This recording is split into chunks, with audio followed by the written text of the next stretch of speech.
शुरू करें, ये सिख समुदाय को लेकर राहुल गांधी को ये सब बोलने की क्या जरूरत थी? हाल के सालों में एक शेर से शुरू करें। हाँ, और शेर से शुरू करिएगा। विनोद अग्निहोत्री की गुजारिश है, मेरी भी है। पर पहले मैं चाह रहा हूं कि इसी बयान पर बोलिएगा, इस पर खूब बवाल है सिख समुदाय को लेकर। ये एक शायर है। हाँ। बाकी अजय आलोक, विनोद अग्निहोत्री और अनंत विजय हम लोग शायर तो है नहीं। हाँ, ये क्योंकि सिख समुदाय को लेकर आपको हाल के वर्षों में पता है पंजाब में कैसे हालात थे, कितना संवेदनशील मुद्दा है। क्या जरूरत थी ऐसे बोलने की? मानक भाई, अगर हम कुछ ज्यादा सच बोल देंगे तो आपको नोटिस आ जाएगा, फिर आपको हटाना पड़ेगा। कहाँ चक्कर में पड़े, वो आपको फिर से नोटिस आ जाएगा। हमको डर लगता है आपसे भी, आपके नोटिस से भी। ये लो, पहले तो आप मोदी जी का सुन लो, फिर मैं आपको शेर भी सुनाता हूँ। कुछ होगा नहीं, अरे भगवान बचाए। पता नहीं पिछले जन्म में क्या पाप किएगा हिंदुस्तान में पैदा, या पता नहीं पिछले जन्म में क्या पाप किया था। सुन रहे हैं सर, आवाज आ रही है? हाँ, आ रही है।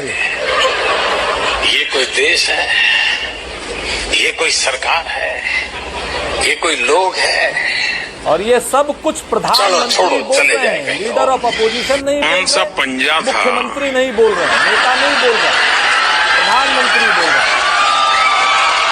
सुनिए, पूरा सुनिए, और प्रधानमंत्री कार्यालय से नोटिस आए तो ये जरूर भेज दीजिए। जो 85 पैसा घिस लेता था सरकार, आपको हैरानी होगी, मैंने आकर के पहले की सरकारें इस बात का गर्व करती थी, सुनिए ये भी, कि हमने ये कानून बनाया, हमने टिकना कानून बनाया, हमने फलाना कानून बनाया। आपने सुना होगा सब चुनाव में, मेरी गाड़ी उल्टी है, गाड़ी उल्टी है। उनको कानून बनाने में मजा आता था, मुझे कानून खत्म करने में आनंद आता है। संविधान खत्म करने में मजा आती है। अभी और सुनिए, हमारे यहाँ पहले जो सरकारें थी, और भी सुनो मानक भाई, इतना ही काफी है। अरे आप बोलिए, अब छोड़ दीजिए, हमने ये कानून प्रधानमंत्री को मत सुनाइए, आप बोलिए ना, अपनी बात कहिए। हो गया ना सर? हाँ, नहीं, प्रधानमंत्री जब विदेश में जाकर के देश की बेइज्जती करे, कानून को खत्म करने की बात करे, ऐसे प्रधानमंत्री को हथकड़ी नहीं लगाएंगे, ऐसे प्रधानमंत्री की निंदा नहीं करेंगे, ऐसे प्रधानमंत्री को नहीं कहेंगे कि विदेश में जाकर के इतनी गंदी भद्दी बातें क्यों बोल रहे हैं हिंदुस्तान के खिलाफ। इन सब लोगों को राहुल गांधी मिलेंगे। और वो कहते हैं ना, आपने शेर की बात कही थी तो मैं शेर पहले सुना देता हूं आपको। कहते, मैं तुम पर हर बार भरोसा करता हूं, इतना सच्चा झूठ तुम्हारा होता है।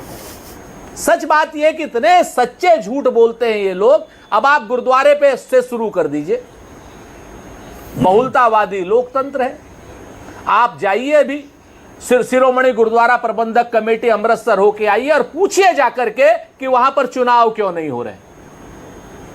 वहां के बड़े बड़े नेताओं से पूछिए, शिरोमणि अकाली दल से पूछिए, अकाली दल अमृतसर से पूछिए, तो आपको पता चल जाएगा कि आज की डेट में क्या भय का माहौल है। आपको अपने आप पता चल जाएगा, हमें कहने की थोड़ी जरूरत है। एक बात। दूसरी बात, अब आ जाइए, अजय आलोक जी बड़ी बड़ी बातें करते हैं कि साहब ऐसा कर दिया, क्रोनोलॉजी है। अभी जब ये ट्रेन की जो सो कॉल्ड आतंकी बता रहे हैं जिसकी जांच होनी चाहिए, और आतंकवादी अगर कोई हो तो उसके 36 टुकड़े होने चाहिए, इसी में प्रधानमंत्री ब्रुनई भी गए थे उससे पहले, और वो सऊदी अरब भी गए थे शायद, या कहां गए थे, ब्रुनई के साथ साथ 2 देशों का टूर किया था।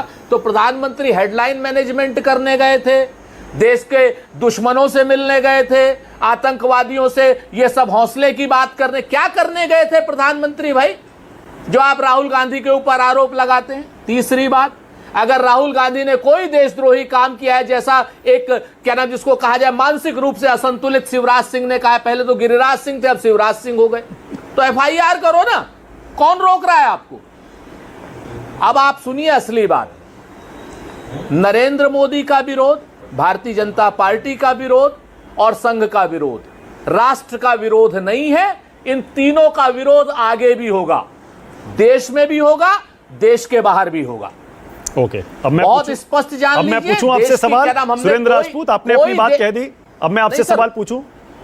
नहीं, सुनिए, अभी थोड़ी सी बात है, और वो आपने अभी कहा ना कि चुनाव के बारे में, अभी अजय आलोक जी बड़े विद्वान आदमी हैं भाई, भले आदमी, पढ़े लिखे डॉक्टर, तो मैं थोड़ी कह रहा हूं। ADR की रिपोर्ट कहती है कि 79 सीट्स पर आपने वोटों की हेराफेरी की है, मैं नहीं कह रहा, ADR की रिपोर्ट कह रही है। और ऐसी कौन सी एक बात राहुल गांधी ने अमेरिका में कही जो पूरे हिंदुस्तान में नहीं कही गई पहले? राहुल गांधी सहित सारे विपक्षी नेताओं ने नहीं कही, या आपने, हमने नहीं कही, और जो भी ईमानदार पत्रकार हैं उन्होंने नहीं कही। ठीक है, स्वतंत्र पत्रकार। ओके सुरेंद्र राजपूत, अब आपसे सीधा सवाल, आपने अपने जवाब दे दिए जो आरोप आप पर लगे, अब आपसे सीधा सवाल। जैसा राहुल गांधी कह रहे हैं, क्या वाकई सिखों को गुरुद्वारे जाने की इजाजत देश में नहीं है, या आपको लगता है वो इजाजत छीन ली जाएगी? क्या आपको लगता है कि उन्हीं पगड़ी और कड़ा पहनने की इजाजत नहीं है या छीन ली जाएगी?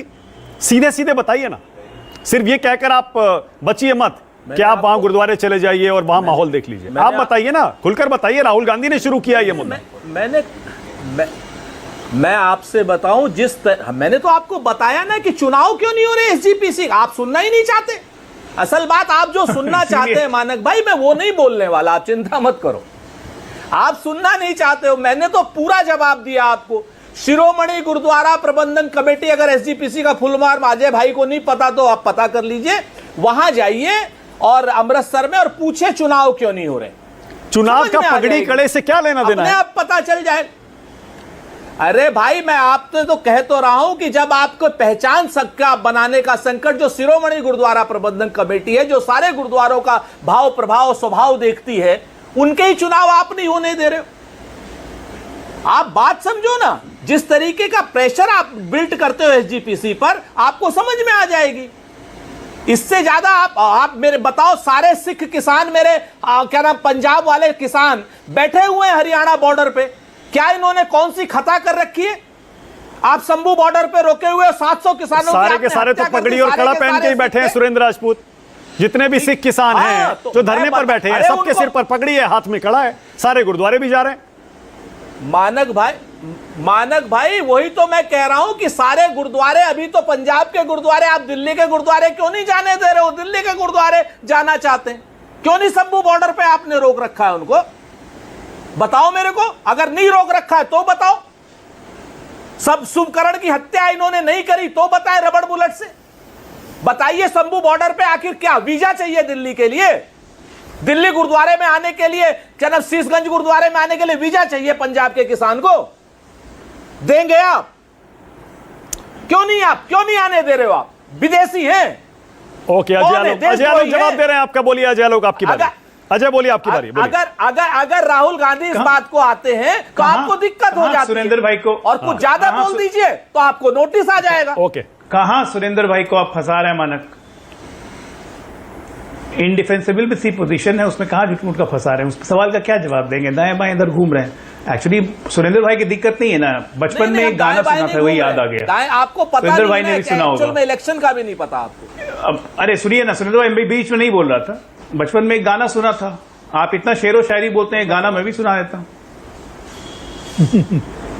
कौआ हंस की चाल चले लंगड़ा कर थोड़ा थोड़ा, नहीं कौआ हंस की चाल चले लंगड़ा कर थोड़ा थोड़ा, गधे ने भी सोचा मैं बन जाऊंगा एक दिन घोड़ा, हमारी चाल देखो, हमारी चाल देखो।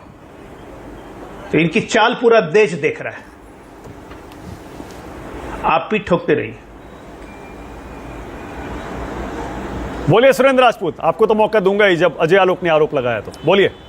अरे सर वही अब तक गधों का अपमान का आरोप लगाते थे हम पर, आज गधों का अपमान स्वयं अजय आलोक जी कर रहे हैं। ये है आपके सामने ये स्थिति हो गई।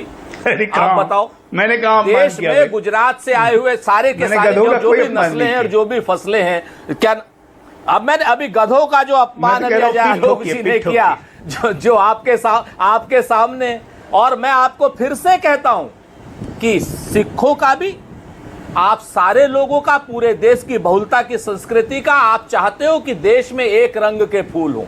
देश में एक रंग के फूल नहीं हो सकते अजय आलोक जी। और जिस तरीके से मैं तो चुनौती देता हूं आपको, चुनौती है, और आज नहीं कल के लिए चुनौती है। आप सारा पढ़ के आ जाओ। आप मुझे एक बयान राहुल गांधी का दिखा दो जो देश में किसी और नेता ने नहीं दिया हो। ठीक है, ओके, जो देश में पहले मलूक नागर और